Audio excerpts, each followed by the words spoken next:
I declare open this graduation ceremony. Please be seated.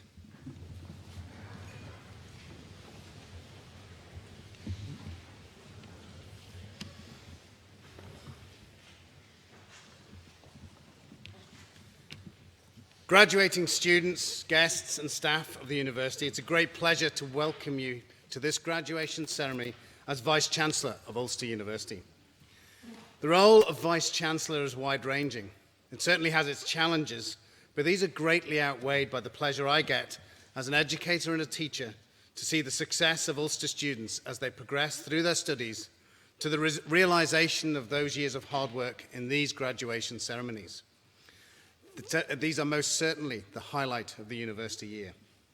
So congratulations to all of you who will walk across the stage, and also to those family members and friends who have supported you through these years.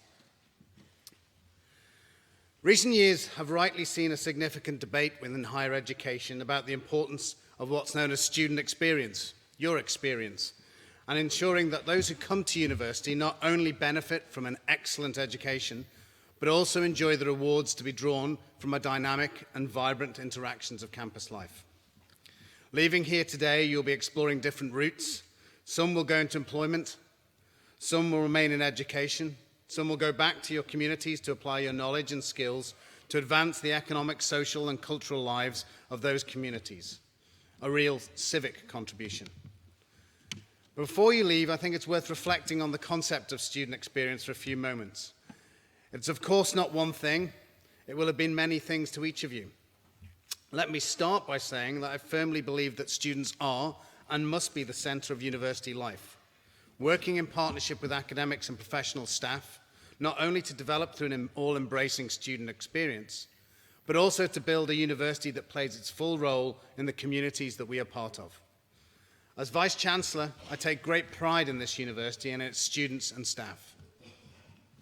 And in my view, it's a credit to the university that it provides its students with a superb range of facilities and activities to enable them to make the most of their university days. As you graduate today from university, it's my hope that you can look back on a student experience that has been challenging, rewarding, transformational in its impact on your lives. And of course, when I talk of student experience, I realize that means something different to each and every one of you. In describing his own student experience, Stephen Fry said, "Lectures broke into one's day and were clearly a terrible waste of time. Necessary, no doubt, if you were reading law or medicine or some other vocational subject, but in the case of English, the natural thing to do was to talk a lot, listen to music, drink coffee and wine, read books and go to plays and perhaps even be in one." I and the university appreciate there are a myriad of student experiences, none of which I hope have been a waste of time here at Ulster University. And it's our desire to see everyone as unique, but nonetheless delivering the same excellent experience to all of you. And it's also too easy to say experience without really considering what it actually means. Does it focus on the process of being a student, teaching, research, facilities like accommodations, bars, sports facilities, nightlife, developing new relationships? Is it about winning a place at a highly ranked university or getting a good job? For you, it may be some of these, it may be all of them, it may be different things altogether. To me, all of these things are important, but we must ensure that the individual student and the student body remain at our centre. One thing is absolutely clear to me: student life is not about being a statistic and a number on a piece of paper. When statistics become too important, then I am of the firm view that a university starts to lose its soul. The risk is that statistics will become a substitute for judgment and personal engagement. The danger is that one-size-fits-all approach will emerge. The diversity of our experience will be lost. Part-time postgraduates attending classes in the depths of winter to further their careers, or young full-time undergraduates coming to university for the first time who undoubtedly value the academic engagement, but that being an essential part of a wider experience. Well, this is not the university that we have. We believe in engaging with potential students and their family long before they've even begun to think about university. We are committed to developing and maintaining a lifelong relationship with our students and our graduates.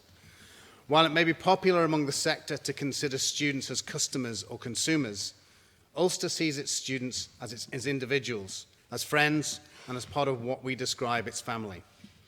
As students, you should expect high standards, but we here believe that at the centre of student life is a relationship that is mutually beneficial between student and university. A true university education is about facilitating students. If I paraphrase Donald Rumsfeld, who once said about known unknowns, it's to know what you don't know and to support you in the development of your knowledge and skills. Perhaps more eloquently, a great actor and graduate of this university, Ian McKellen, might have said to facilitate our students to try and understand what part you have to play in the world in which we live. There's more to life than you know, and it's all happening out there. Discover what part you can play and then go for it. Your student experience has prepared you to go for it. And of course, social life, whatever form that might take, certainly plays a part of student life. But it's equally true that students individually and collectively, through the student body, shape life on this campus and shape this university. The university can provide the facilities, but there's a central role for you and your successors in providing the life and soul of the university. The patterns of student life may have changed. Technology may provide new ways of communicating. Economic conditions may mean that more of you had to work to supplement your income while you were studying. But I know that your Students' Union is developing to support students in this new context and in every aspect of your student experience. Nonetheless, what has not changed is that fundamental learning and development relationship between student and university, and long may it last. On a more serious note, those of you graduating today are acutely aware of your successors, the young people coming after you, who may not have the opportunity to avail of the excellent education and training that you have benefited from. You may also be aware that even during this time at university, due to cutbacks in government investment in our young people, we have had to reduce the number of student places we are able to offer in this university by 1,200. This region now invests £2,000 a year less per student than anywhere else in the United Kingdom, and over recent years, we have £60 million less to invest than our competitors in the United Kingdom. Queen's University is in the same predicament, and there is more to come. As a university, we are working hard to convince government of the importance of investing in higher education for young people. At a time when we need to be investing in more skilled and talented people, we are offering less opportunities. So I urge you to join us in helping to ensure that your young siblings and indeed your own children, when the time comes, do not have to leave here to fulfill their educational potential. We talk proudly of the university family, and as a family we must come together to ensure that others have the same opportunity to join the family as you. Be an ambassador for this university, for higher education and the opportunities it provides, and above all, an ambassador for all future generations of young people. And finally, and on a less serious note and a more celebratory note, can I finish by saying I'd like to congratulate you all and thank you for the hope and pride that you give me as Vice-Chancellor of this university, and wish you every success in your careers. And I'll leave you with the words of the late American president and scholar, Woodrow Wilson. You are not here merely to make a living. You are here in order to enable the world to live more amply, with greater vision, with the finest spirit of hope and achievement. You are here to enrich the world, and you impoverish yourself if you forget to do that. Many congratulations to every single one of you. I wish you every success in your future lives. Go out and be ambassadors for this university and for higher education. Thank you very much.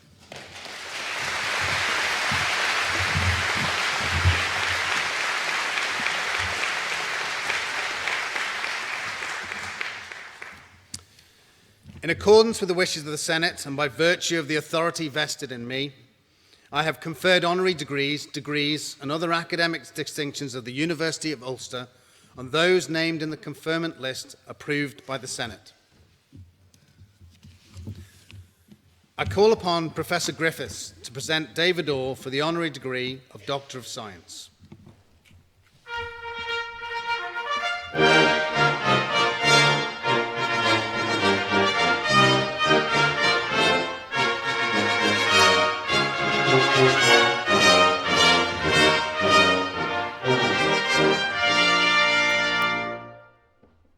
Vice-Chancellor, members of Council and Senate, graduates, recipients of awards, and ladies and gentlemen, I would like to present to you this afternoon Mr. David Orr, Commander of the British Empire, Fellow of the Royal Academy of Engineering, Fellow of the Institution of Civil Engineers, Fellow of the Institution of Highways and Transportation, a Fellow of the Irish Academy of Engineering, and a Chartered Engineer. David was awarded his CBE in 2010 for services to engineering. It capped a momentous decade for David. In 2009, he received the Institution of Civil Engineers Gold Medal in recognition of his significant contribution to the development of infrastructure here in Northern Ireland. Also that year, he was elected as a Fellow of the Royal Academy of Engineering. He had held the chair of the Northern Ireland branch of the Institution of Civil Engineering in 2002 and 2003, and also sat on the National Council for the institution, and then was elected as the 143rd President of the Institution of Civil Engineers, holding the role from 2007 to 2008. Only the second Ulsterman to serve in that role since the formation of the institution in 1818. During his presidential address, he spoke of the profession's unsung heroes, who work in teams and partnerships, often unrecognised, to create and maintain the essential fabric of our society. To illustrate this theme, he chose the little-known William Bald, who between 1832 and 1842 engineered the 38 kilometres of the Antrim Coast Road that provided an invaluable trading link for the people of the Antrim Glens. During David's year in office, he also sought to boost professionalism, competence, and knowledge sharing in civil engineering. He is a native of Whiteabbey. He grew up near the Jordanstown campus of this university. He attended Belfast Royal Academy before studying civil engineering at Queen's. And he was involved in youth events at Whiteabbey Presbyterian, and through these links he met his wife Vivian. He has served as a civil engineer his whole working life, with a hand in the improvements of the road network here in Northern Ireland since 1980. In fact, David was once responsible for coordinating the gritting of the roads in Northern Ireland and claimed he gritted enough roads to stretch from here to Moscow and back. Through his work in the road surface, he became an expert in procurement, rising to the post of Permanent Secretary in the Department of Regional Development, responsible for all public roads, water supply, wastewater systems and public transport. When asked about investment and procurement of infrastructure projects, he said that public works only created real value for the public when they were properly conceived, operated and maintained. He went on to say that all public projects had to achieve value, support and capacity, citing one example, which is the cross-border road between Newry and Dundalk, on which he served as the project co-chair. As a result of his experience and achievements, today David is called on as a procurement consultant and expert for major infrastructure projects. For example, he served on the panel that considered the construction of the new crossing of the Forth Estuary at Queensferry. From 2008 to 2014, he chaired the independent procurement expert panel for Crossrail, which is coming to its fruition this year and will lead to a 10% increase in the capacity of London's public transport. He was also involved with the new high-speed rail link HS2 and was appointed the chair in 2015 of the independent insurance panel for procurement. With a number of £1 billion civil engineering contracts recently awarded and austerity still a government watchword, making sure that we get value for money continues to be an imperative, and David's knowledge and expertise is vital. He also serves on the board that is tasked with refurbishing the Houses of Parliament, which is an enormous undertaking considering that both houses are refusing to move out during the refurbishment work, and hence the work has to be done around them. Away from his day job, David has, like myself, an interest in transport history. I mentioned earlier his interest in the Antrim Coast Road, and he played a significant role in the recent BBC Northern Ireland documentary, Shaping the Coast, where he discussed the conception, construction and maintenance and economic benefit of the A2 Antrim Coast Road. While he served in the government here, he was responsible for the management of this unique piece of road infrastructure for a significant period of his career. a chance to combine both hobby and work. Away from work, David has shown a commitment to his community. He served as an elder for White Abbey Presbyterian for 30 years and chair of the building committee, putting his professional skills to use in the community. And since 2009, David has served as a trustee of the Institution of Civil Engineers Benevolent Fund, chairing the fund in 2015. This fund, sustained by members of the institution, provides valuable support for civil engineers and their families in times of stress and difficulty. David has also been a good friend of Ulster University, supporting the teaching in the school of the built environment, giving seminars and talks to students, and aiding our civic engagement with government departments. His promotion of Unsung Heroes was recognised by his colleagues in the industry when in 2009 they established the William Ball Scholarships for students at both Queen's and Ulster. Today he brings invaluable experience and expertise in procurement of large public projects to a wide range of organisations, demonstrating Northern Ireland's ability to breed, educate and develop graduates who improve the society in which they live. He is quoted as saying, "We must stand up for the value of civil engineering and proper investment in public works." It is for these values and for his wider civic engagement that Vice-Chancellor, in the name of the Senate, I present David Orr for the degree of Doctor of Science, honoris causa.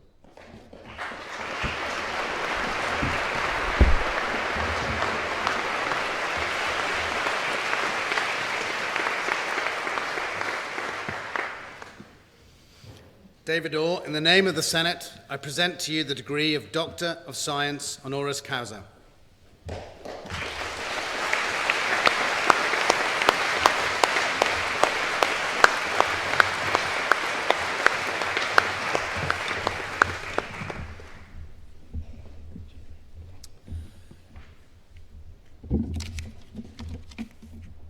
I now call upon Dr. Hutchison to present Mr. Sims for the honorary degree of Doctor of Science. Vice-Chancellor, every good story has a once upon a time.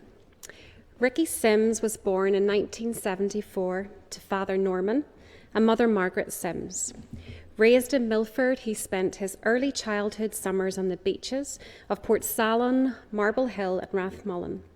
But it was more than just wandering the local beaches, however beautiful. Ricky was most of all passionate about sport, representing his school in football, athletics, field hockey, tennis and volleyball. Joining the Finn Valley Athletic Club at the 12 years of age, he became the focal point of his childhood, and he travelled through Ireland and the UK competing in events. A former Irish middle distance runner, Ricky graduated with a BA Hons in Sports and Leisure Studies and a PGCE in Physical Education from Ulster University on our Jordanstown campus. After a few years working as a PE teacher, he went on to work in the National Coaching and Training Centre in Limerick. In the year 2000, he moved to London to work for the leading athletics agent, Kim MacDonald, who was famous for managing most of the top careers of athletes across the world. Indeed, his business was one of the biggest sports management companies around the world. Ricky refers to this moment as his own dream ticket. But the dream took a very different turn with the sad and sudden death of Kim MacDonald only 1 year later. A huge shock to Ricky and the wider athletics community. However difficult, he learned much about the business within this short period of time, paving the way for his decision to take over the company in 2002. Ricky and his business partner, Marion Steiniger, and associate Duncan Gaskell took ownership of the company, changing the name to Pace Sports Management, determined to build on the success of his predecessor, Kim MacDonald.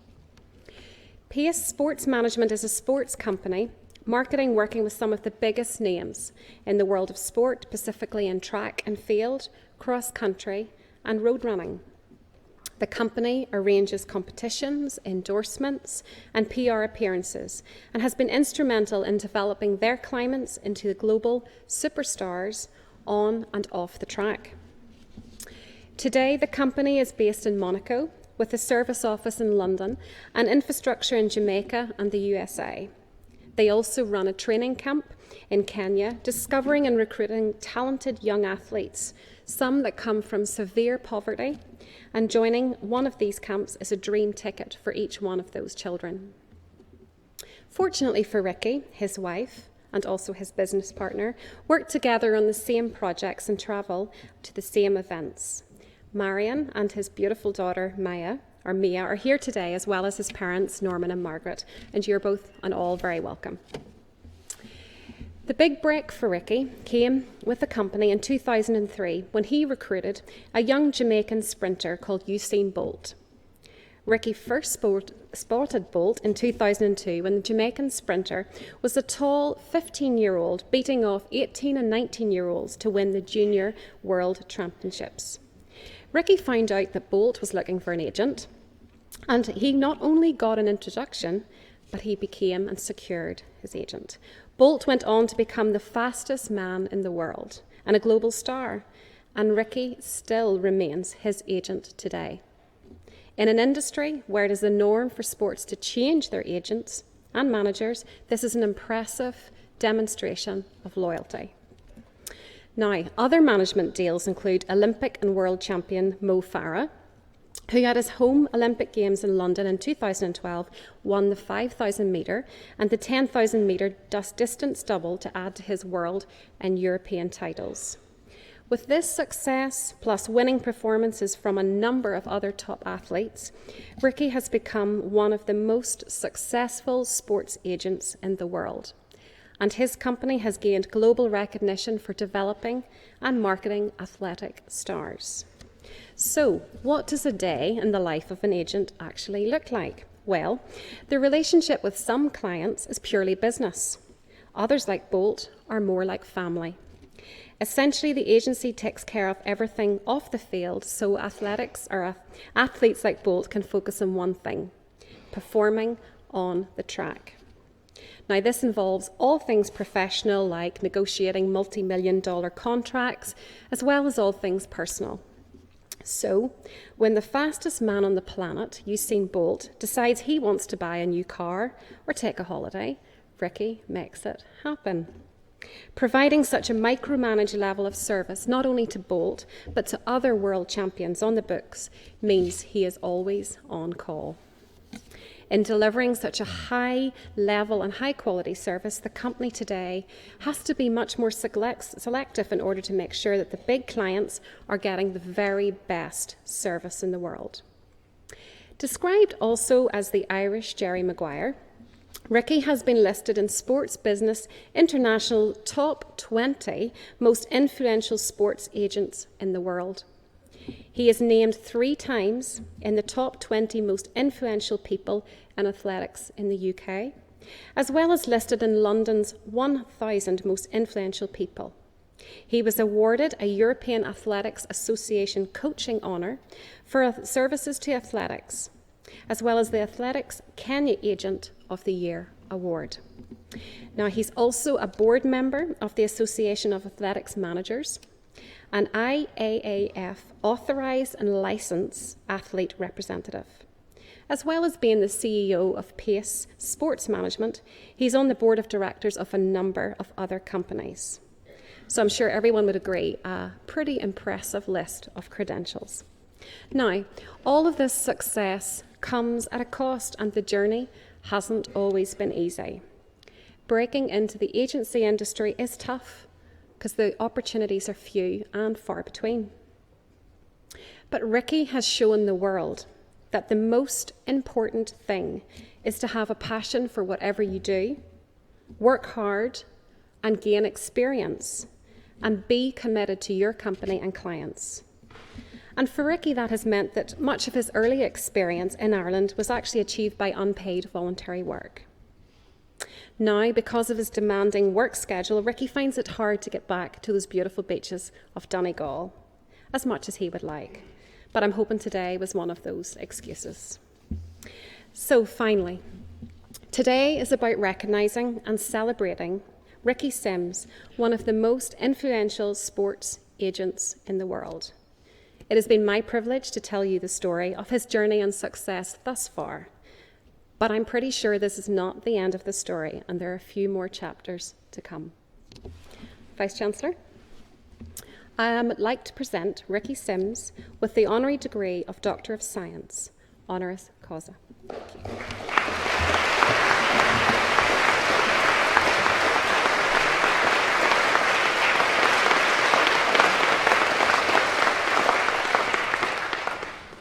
Richard Sims, in the name of the Senate, I present to you the degree of Doctor of Science, honoris causa.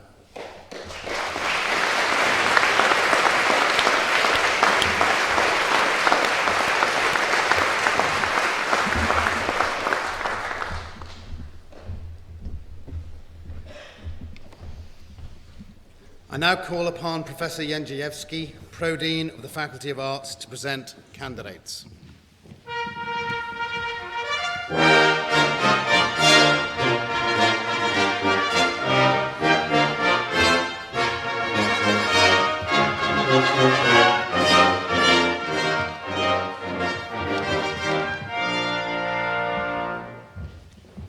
Vice-Chancellor, in the name of the Senate, I present to you candidates for the degree of Doctor of Philosophy, John Fulton.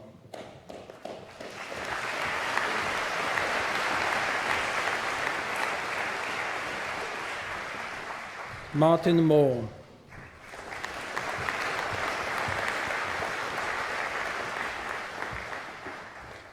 Maeve Pauline O'Brien.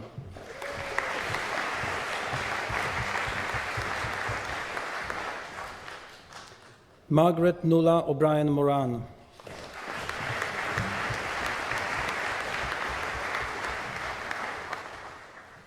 Claire Estelle Woods.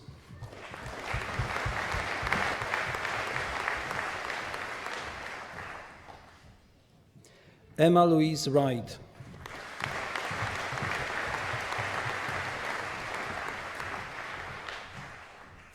The degree of Master of Arts in Irish History and Politics, Colleen Kelly.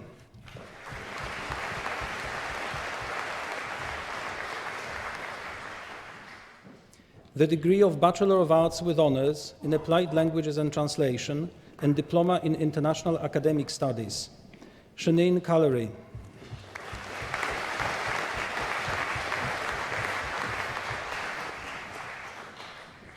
Karina Sinead Crook.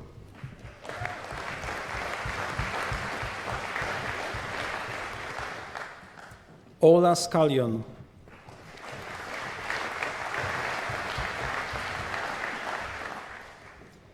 The degree of Bachelor of Arts with Honours in English with History and Diploma in International Academic Studies, William Smith.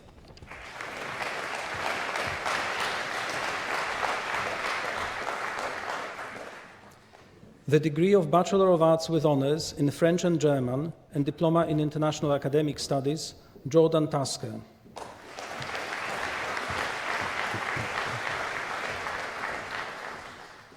The degree of Bachelor of Arts with Honours in French with Marketing and Diploma in International Academic Studies, Amy Lee MacDonald.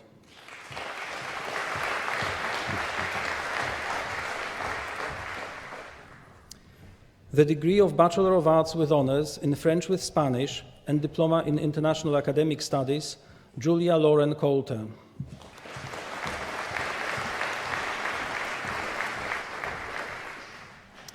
Mairead McCaig.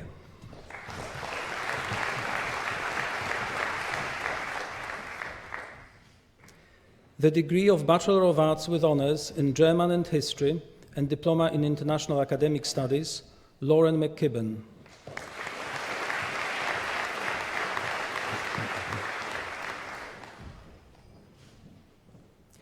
The degree of Bachelor of Arts with Honours in German with French and Diploma in International Academic Studies, Kyle David Miller Simpson.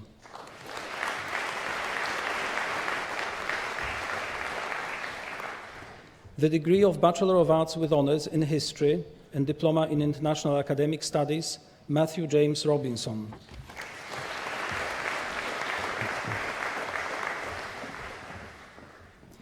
The degree of Bachelor of Arts with Honours in History with International Development and Diploma in International Academic Studies, Kiva McCallum.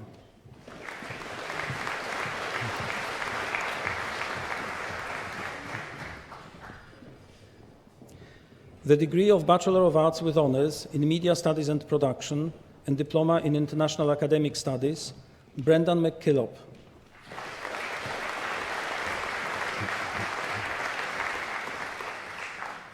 Michael McKeown.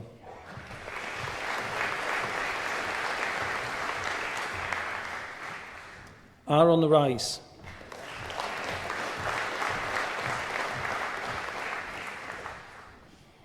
Claire Smith.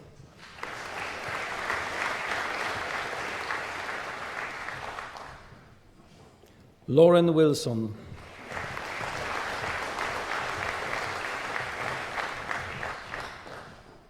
The degree of Bachelor of Arts with Honours in Spanish with International Development and Diploma in International Academic Studies, Amy Nicole Abernethy.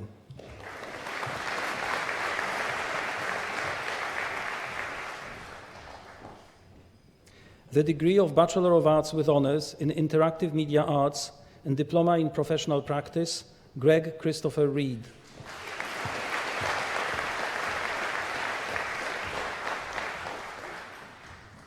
The degree of Bachelor of Arts with Honours in Spanish with History and Diploma in Professional Practice, Shannon Rosemary Scheel.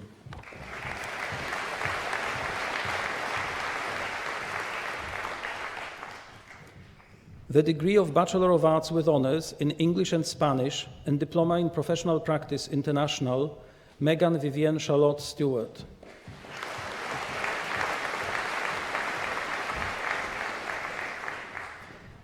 The degree of Bachelor of Arts with Honours in French and German and Diploma in Professional Practice International, Rachel Rebecca Vickers.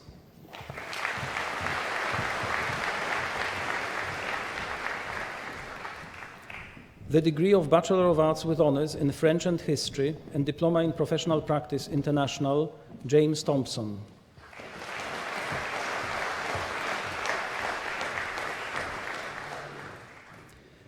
The degree of Bachelor of Arts with Honours in Spanish with Business and Diploma in Professional Practice International, Emma Owens.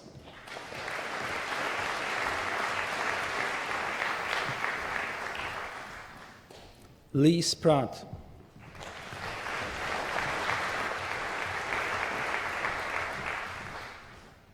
The degree of Bachelor of Arts with Honours in Spanish with Education and Diploma in Professional Practice International, Brian McGowan.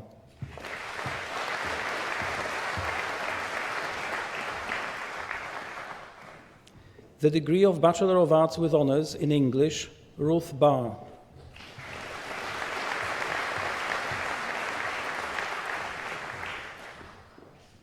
Michael Patrick Garrow Way.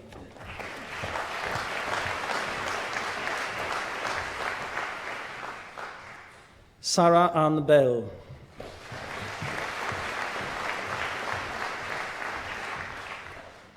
Brendan Brennan.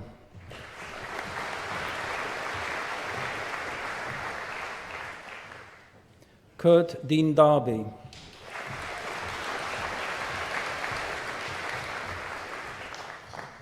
Hannah Dunlop.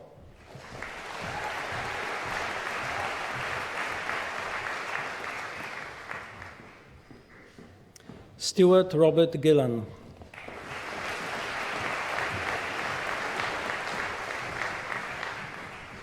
Nicole Hamilton.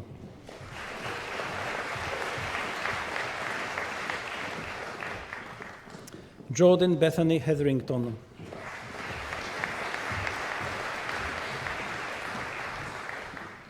Bethany Kyle.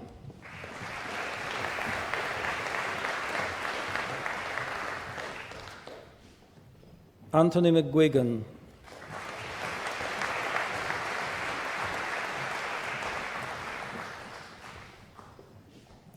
Victoria French Mercer.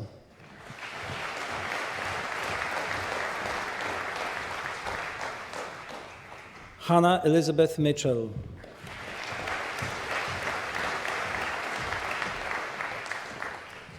Sophie Nicholson.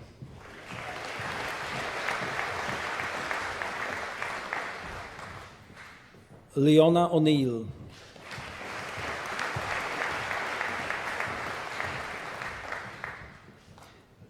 Gary James Weatherall.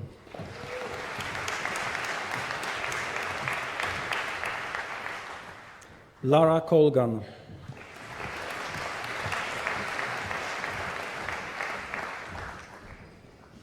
Geraldine Fitzpatrick,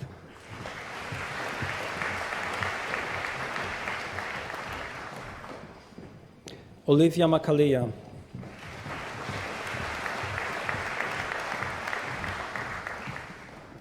Donna McGuinness,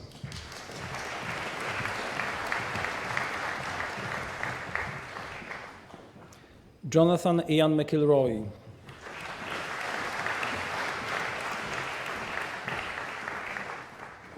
Catherine Mulligan,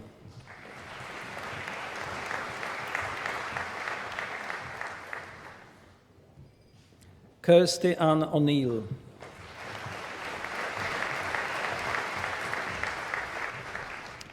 the degree of Bachelor of Arts with Honours in English and History, Demi McKeown,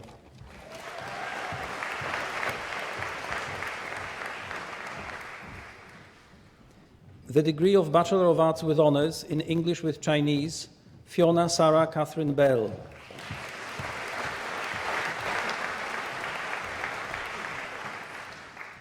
the degree of Bachelor of Arts with Honours in English with Education, Lucy Jane Stewart,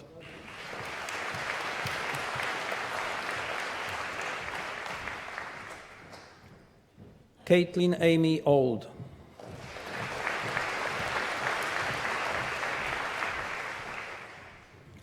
Laura Megan Dunn,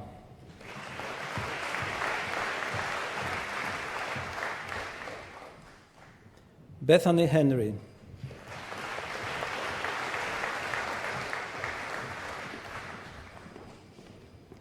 Stacey Heather McCann,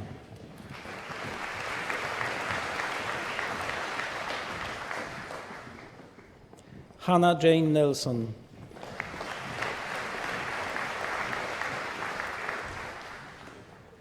Michaela Duffy,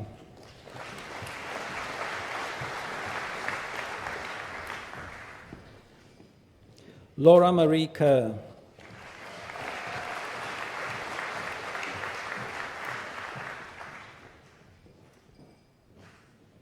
Jennifer McCradden,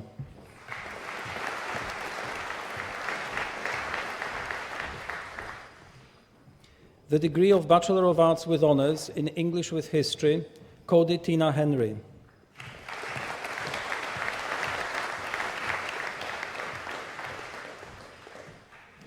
Ola McAfee,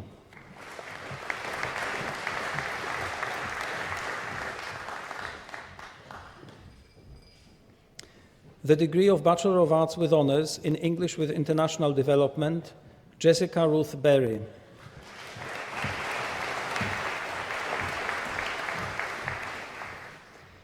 the degree of Bachelor of Arts with Honours in English with Psychology, Alison Margaret Hughes,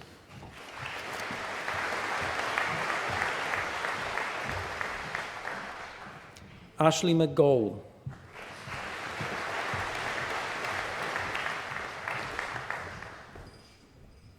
the degree of Bachelor of Arts with Honours in Film Studies and Media Studies, George Anderson Holman,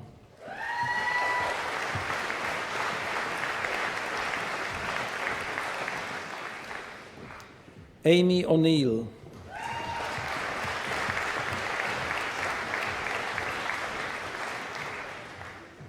the degree of Bachelor of Arts with Honours in Film Studies with English, John Francis Kavanagh,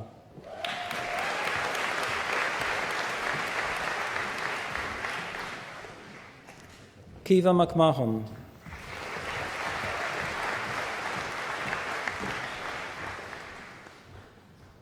Connor Dominic Maguire,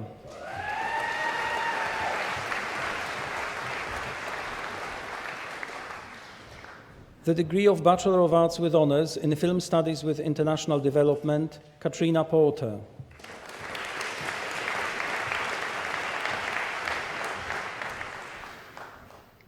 the degree of Bachelor of Arts with Honours in Film Studies with Media Studies, Thomas Hughes,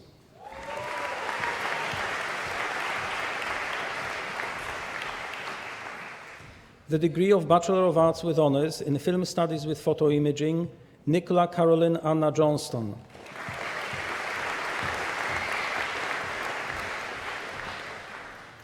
The degree of Bachelor of Arts with Honours in History, Joshua Joseph James Devlin.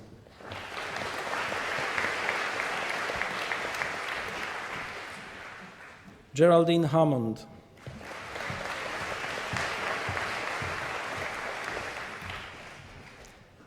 Rachel Jamieson.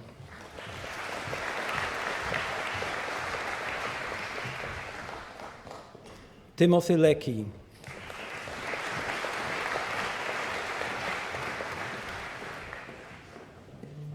Corey McDowell.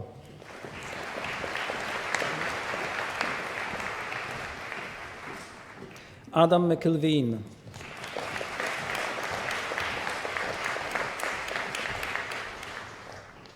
Matthew McMahon.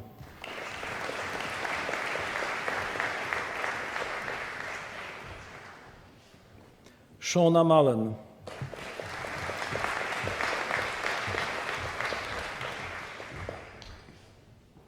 Deirdre Wade.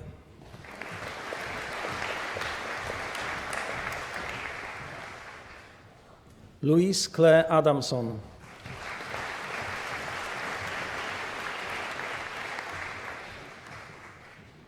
Chloe Armstrong Esdale.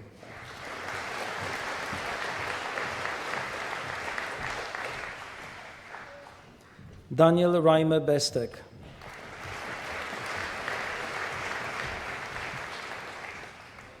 Aoife Concannon.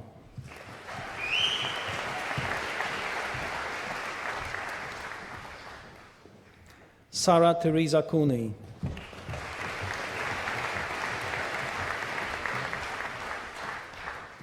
Wesley Ferris.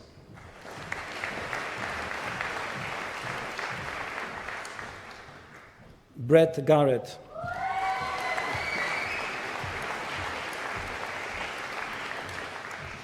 Jonathan Goldie.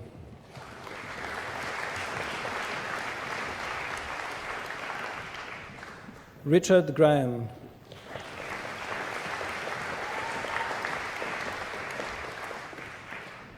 Rihanna Nicole Henderson.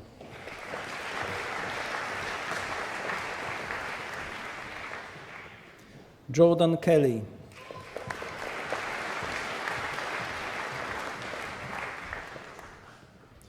Jonathan McAfee.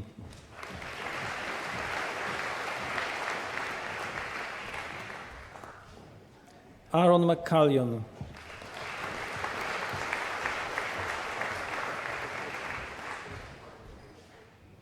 Ross McCloskey.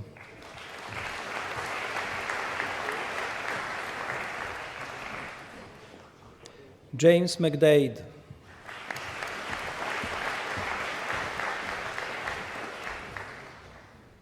Elise Mitchell.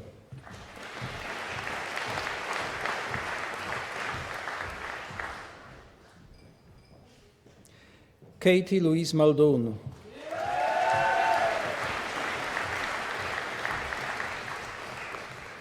Andrew Samuel Murray.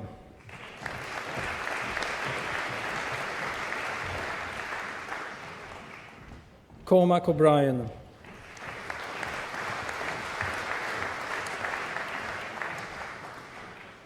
Sarah O'Hagan.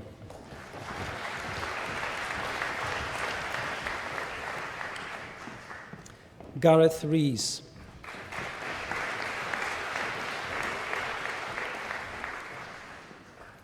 Dylan Ritchie.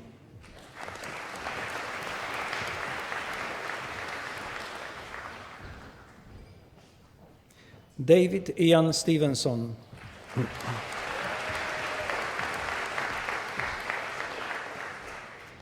Conor Martin Patrick Donaghy.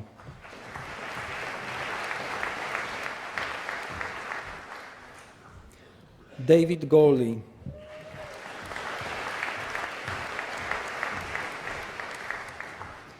Diarmuid Hillock.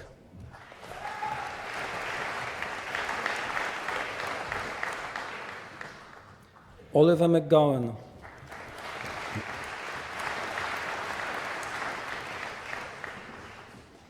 Matthew Moffat.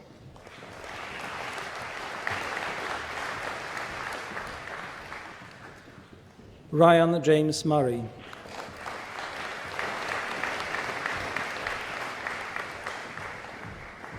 Nico Christian Porter.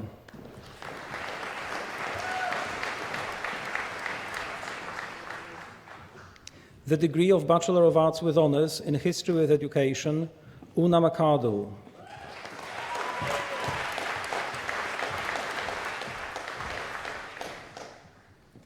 Philip Sands.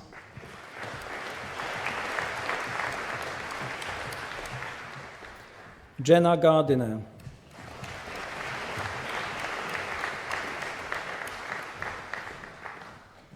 Rebecca Herbison.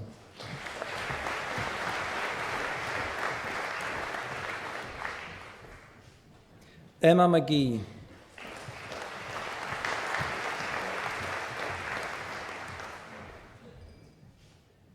Philip Small.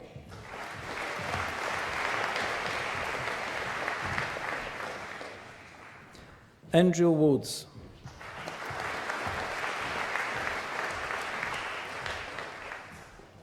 John William McDowell.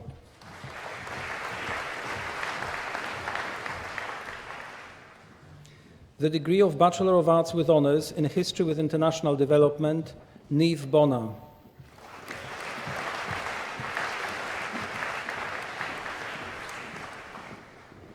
Matthew Patrick McBride.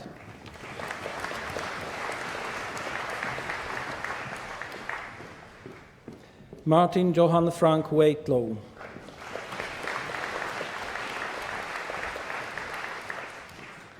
Joshua Patrick Linden Crooks.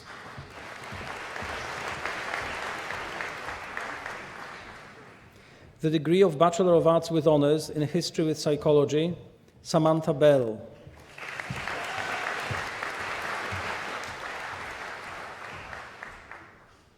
Jordan McQuaig.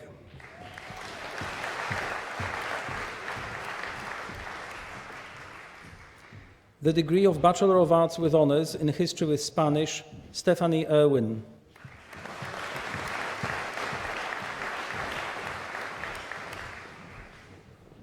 The degree of Bachelor of Arts with Honours in Interactive Media Arts, Ryan Gerard Little.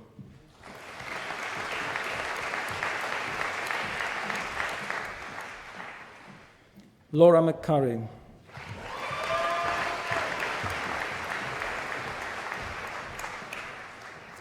Conor Damien Butcher.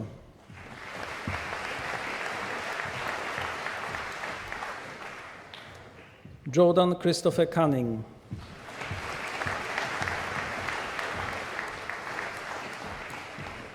John Garrison Forson.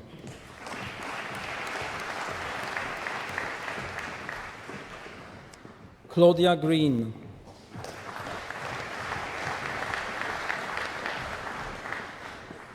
Shannon Megan Taylor.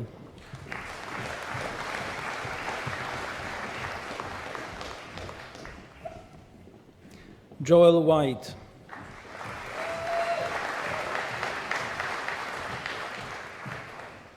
Graham Keyes.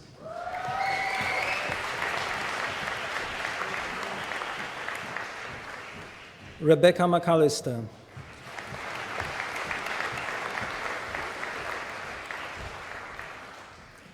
Jessica Morrison.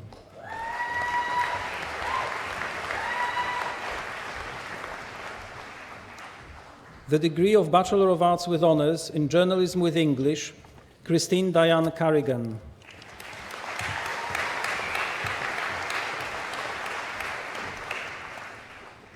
Naomi Rebecca Dowling.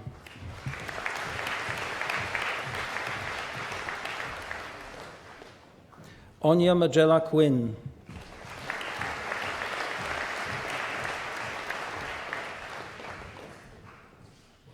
Conal Porrick Campbell.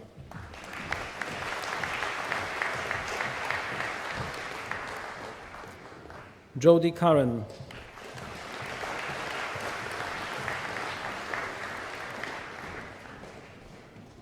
Hannah Kirkpatrick.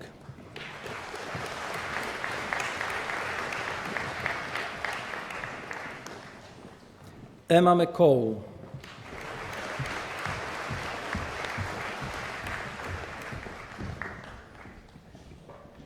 The degree of Bachelor of Arts with Honours in Journalism with Film Studies, Claire Hogarth.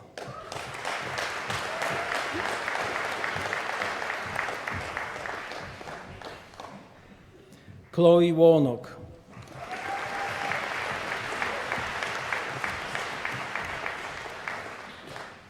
Glenn Paul Martin.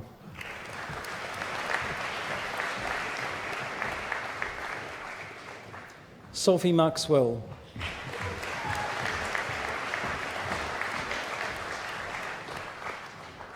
Curtis Reed.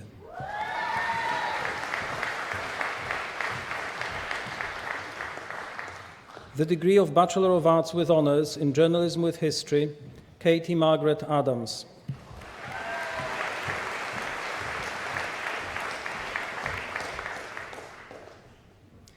The degree of Bachelor of Arts with Honours in Journalism with Photoimaging, Kimberly Hillis.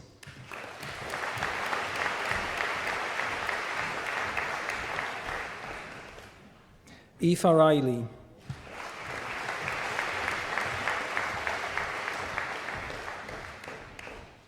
Jakub Stanisław Wichrowski.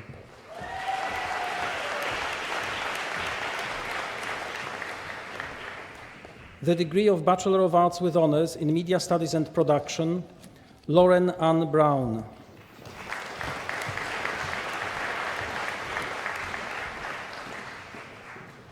Gemma Major.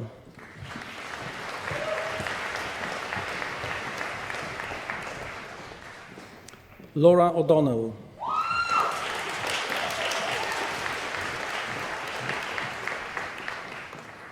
Andrew Allen.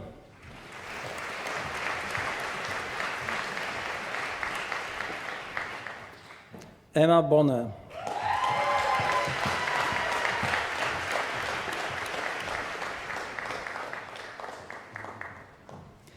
Aidan Francis Campbell.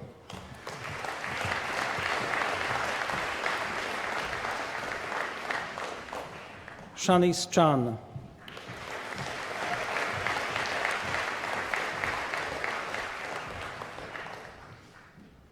Melissa Collins O'Connor.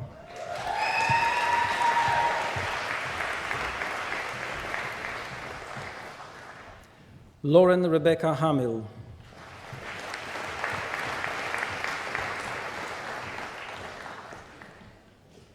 Stephen Healy.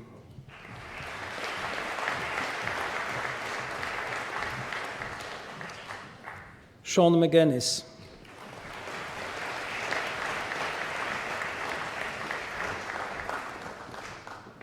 Erin May.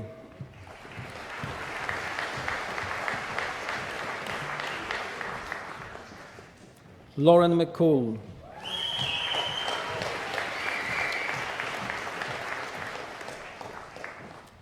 Patricia McGonigal.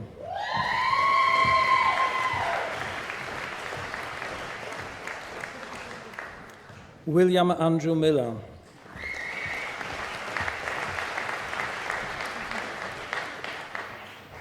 John Edward Monaghan.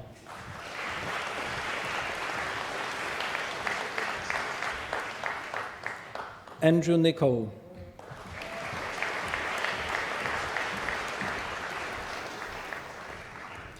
Graham Martin Meredith Reed.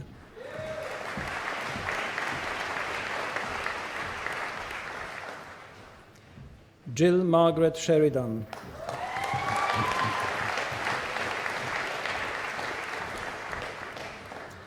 Rachel Stoops.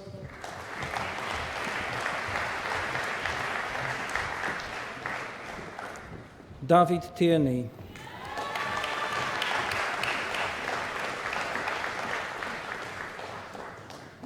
Grant Troop.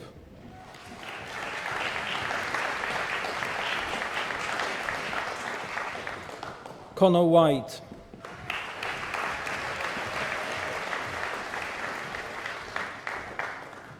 Andrew Adams.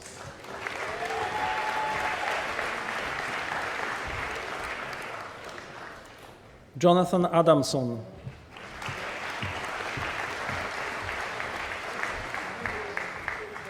Onya Margaret Collins.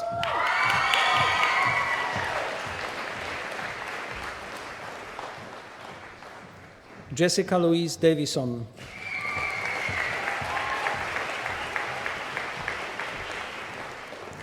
Rachel McBride,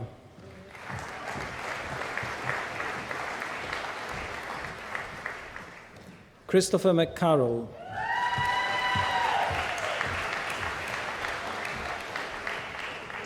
Katrina McCorry,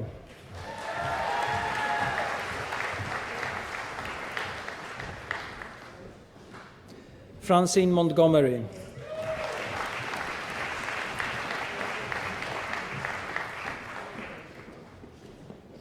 Thomas Mulholland,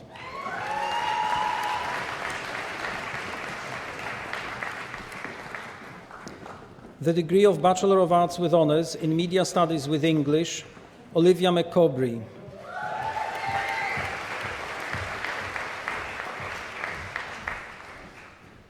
Kelly Jean Watson,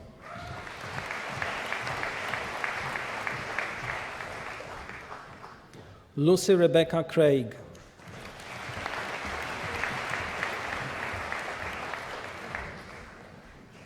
Rachel McCartan,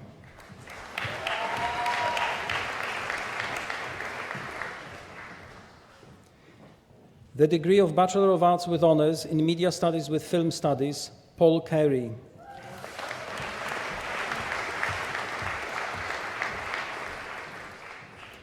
Eleanor Coyne,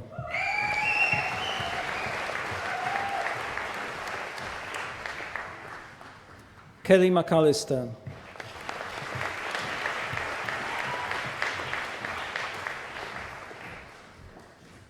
Charlotte Prentice,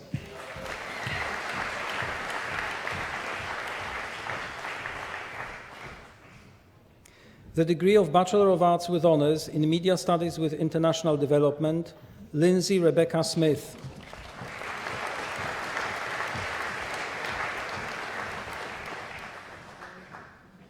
the degree of Bachelor of Arts with Honours in Media Studies with Photoimaging, Stacey McKee,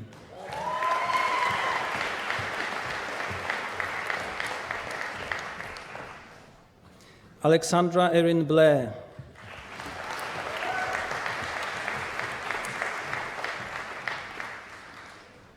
the degree of Bachelor of Arts with Honours in Media Studies with Retail Studies, Jay Armstrong,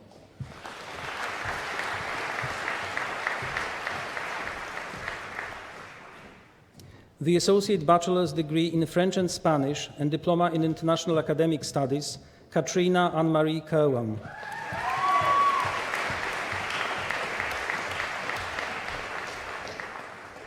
the Associate Bachelor's degree in English, Piers Mulhern.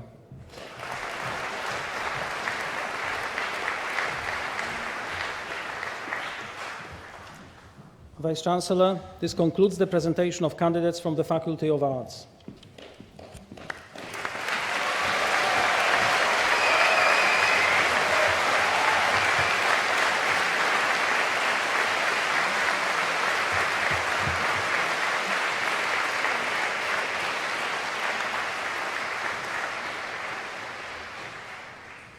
Thank you, Professor Jędrzejewski, for presenting candidates.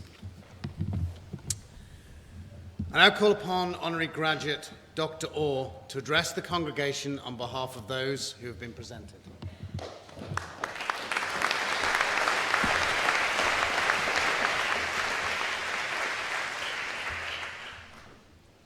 Vice-Chancellor, Pro-Chancellor, professors, graduates, and distinguished guests.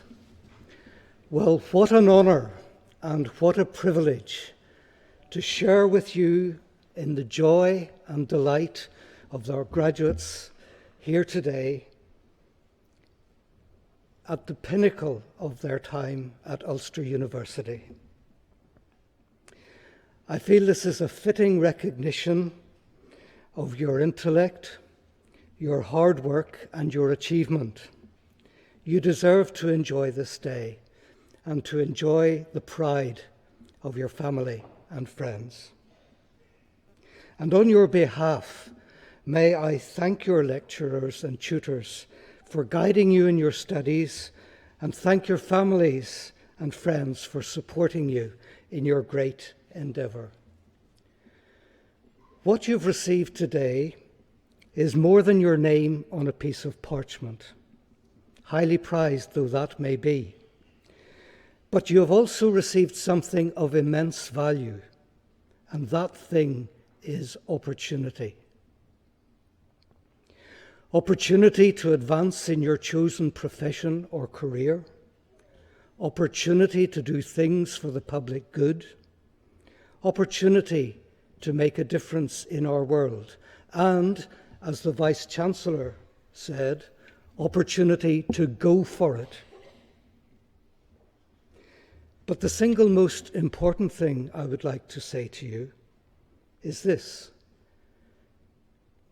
You have helped to create that opportunity through your hard work and achievement, and now it is up to you to grasp it, to make the best of it, and to use it with flair and with energy. Only you can do these things. They won't happen by themselves. Nobody else can do them for you.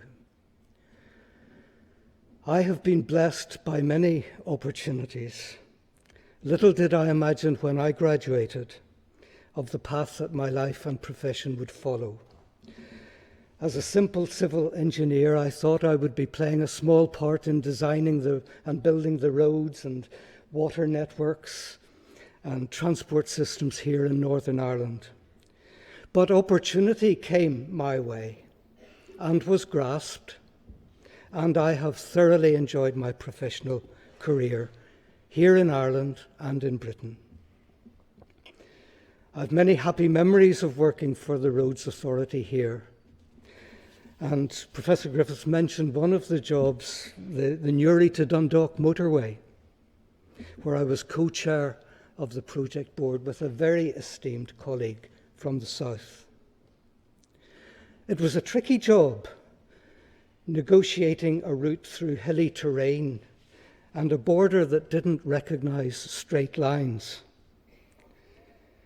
We decided to let the job as a single contract with a joint client, and we ended up using a UK form of contract, operating under Northern Ireland contract law, even in the south, with the currency of the contract being the euro, and built by a contracting partnership from Spain and Ireland. How it was finished on time and on budget is a complete mystery. In later years, I was given the opportunity to be president of my professional body, the Institution of Civil Engineers, and subsequently to work on great projects like Crossrail High Speed 2 and the restoration of the Palace of Westminster, which houses what is described as the Mother of Parliaments. When I graduated, I did not foresee the honour I would receive today, and I am quite sure that others are far more deserving. But nevertheless, I shall be eternally grateful to the Senate and to the Council of Ulster University for this highly valued and much appreciated honorary degree of Doctor of Science. But not everyone will be publicly recognised for their efforts. In fact, most of us will work hard, but quietly, playing our part and making a difference outside the public gaze, working as unsung heroes. William Bald, as Professor Griffiths has mentioned, was one of those unsung heroes. He was a visionary civil engineer and an early member of the institution.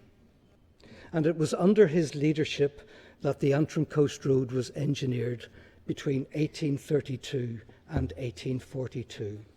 The road opened up the glens for trade and gave work to the local people in the years just before the Great Famine. William Bald's work left an immeasurable legacy to the people of County Antrim, creating an essential and enduring piece of infrastructure that is rightly one of the finest tourist routes of the world. So, although he left a great legacy, William was an unsung hero, largely recognised until very recently.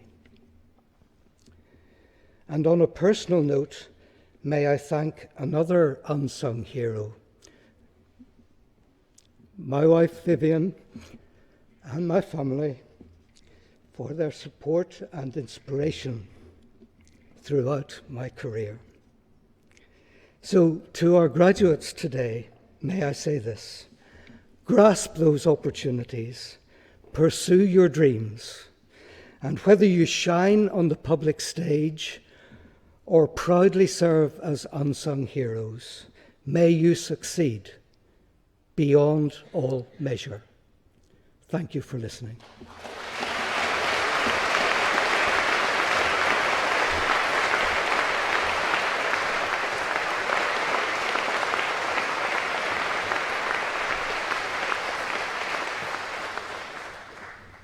I would now like to call upon Honorary Graduate Dr. Sims to address the congregation on behalf of those who have been presented.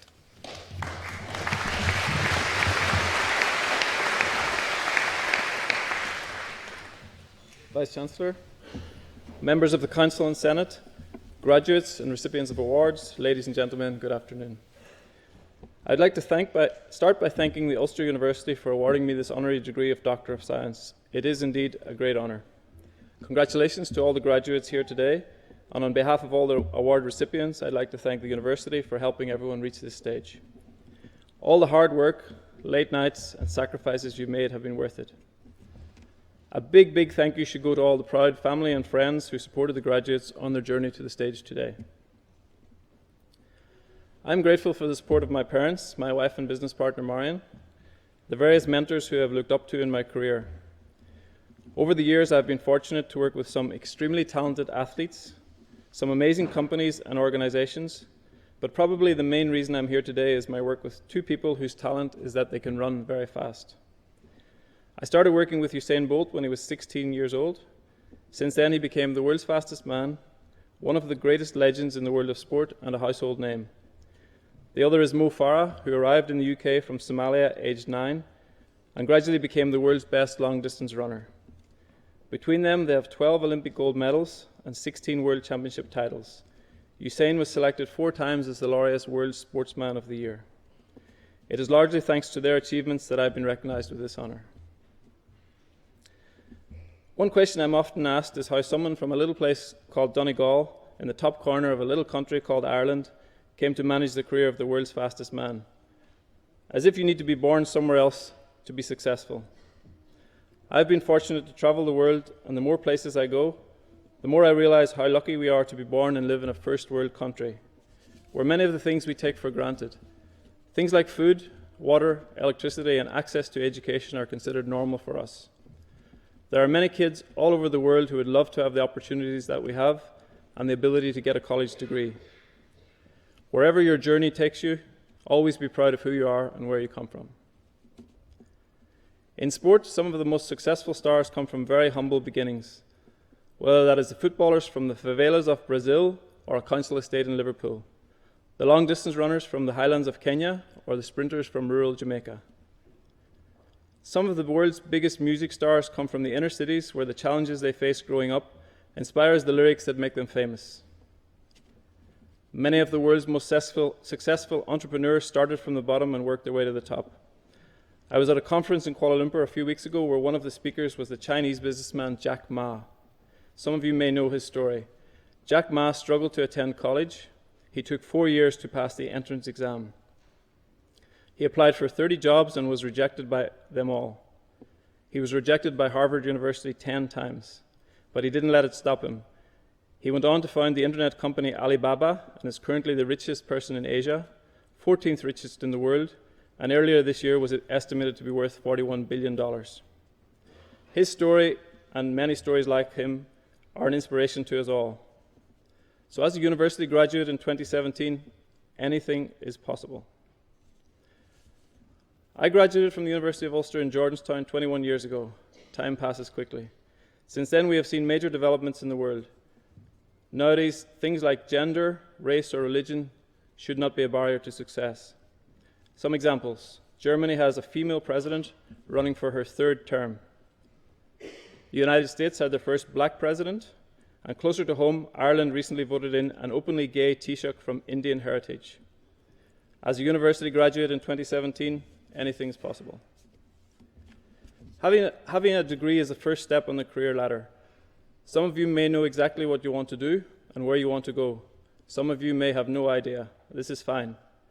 This is the start of your journey to success. There will be ups and downs along the way, but as a university graduate in 2017, anything is possible. Success can mean different things to different people. Some people here may want to take over the world. Some people may be looking for financial reward. Some people may want to help make the world a better place. Some people may be happy with job security. Some people may want a job that pays the bills so they can enjoy another interest or passion. Success doesn't come easy. I have yet to meet a successful person who doesn't work very hard. For me, success is about happiness. You're entering a world of always available. Emails, calls, messages, it's 24/7. It's very important to get a work-life balance. I'm still trying to figure this out. Some of what I call the most successful people in the world are those who are happy with their lives. Some may not have much in the material sense, but they have happiness and surrounded by loving friends and family.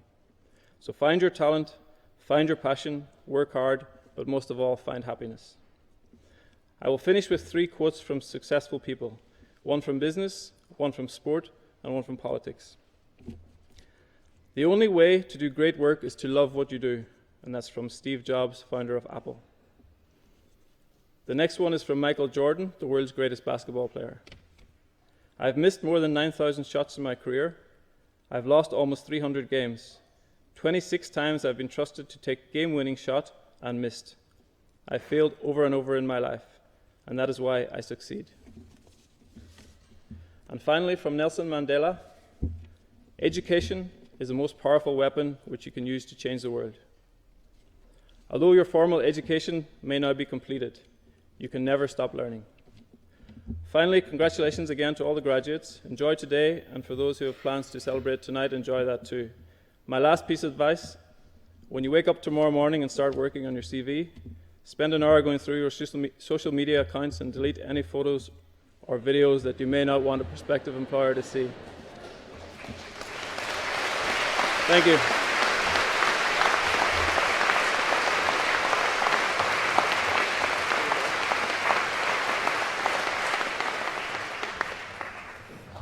Finally, I call upon Michael Patrick Garraway, a new graduate in the Faculty of Arts, to propose a vote of thanks.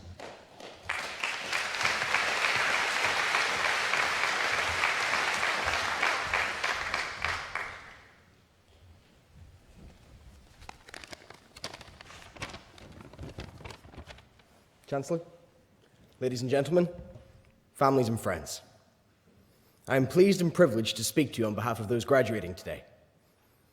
It is fitting that we should graduate today, the 4th of July, as for many of us, our degrees represent so much more than a piece of paper. They represent our independence. In one parchment, we hold the culmination of all our years of hard work here at Ulster University. No matter the subject, to each of us, our degree tells a different story. A story of friends, of colleagues, of long nights and short sleeps. Stories that will stay with us long after today. And it is that experience which shapes our future prospects and potential. Our studies, the relevance of the knowledge and life skills that we've acquired, the confidence that we have gained, and the firm friendships that we have made. We have met and surpassed the challenge of completing our studies, and we now have our ambitions firmly fixed on the opportunities that will lie ahead for us as an Ulster University graduate. I still remember my first lecture here at Ulster. We were over in the South building, and Frank Ferguson was inducting us in the university. And for many of us, it was quite a timid time. It was our first time away from home. So Frank boldly asks us, "Have you cooked yourselves anything?" And Johnny McElroy timidly raises his hand and says, "A boiled egg." And Frank took that boiled egg and he ran with it. And I tell you what, Johnny, that egg's hatched now, hasn't it? It seems a world ago. I know for many, graduating could be a daunting thought. We stand now at the precipice, ready to step into the void. However, as I look around me at the faces that fill this hall, at the esteemed alumni who have gone on to achieve so much, I find myself filled with reassurance that the path ahead will not be a lonely one. Graduating today, it is encouraging to know that Ulster alumni are leading, contributing, inspiring, and influencing far and wide. Through the alumni networks, we can learn from those who have gone before us, and the alumni programs and services on offer enable us to stay connected and supported as we embark upon fresh challenges and opportunities. Ulster University is a place where knowledge is created, generated, shared, and brought to life. We leave here as assured and well-equipped graduates, ready to fulfill our career ambitions. The knowledge and attributes that we have acquired in our time here will in turn shape and influence others in the many and varied paths that each of us here today will now choose to take. We remain ambassadors for the university, proud to tell others of doors that it can open and the possibilities it presents. On behalf of my fellow students and friends here today, I would like to take this opportunity to thank our families and friends who supported and encouraged us in our university career. Of course, our lecturers and support staff are right at the heart of our time here at Ulster University, and we thank them for all their inspiration, understanding, and guidance. So, thank you all for being part of this very special occasion, a celebration for everyone, not just for those who are graduating, but for all who play a part in harnessing potential and shaping bright futures. Please, do enjoy the rest of your day with us.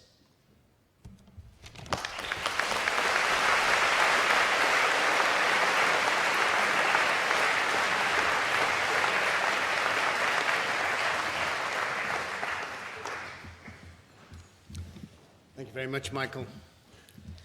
And now only leaves me to say, I declare this graduation ceremony closed, and I invite the new graduates to join the academic procession.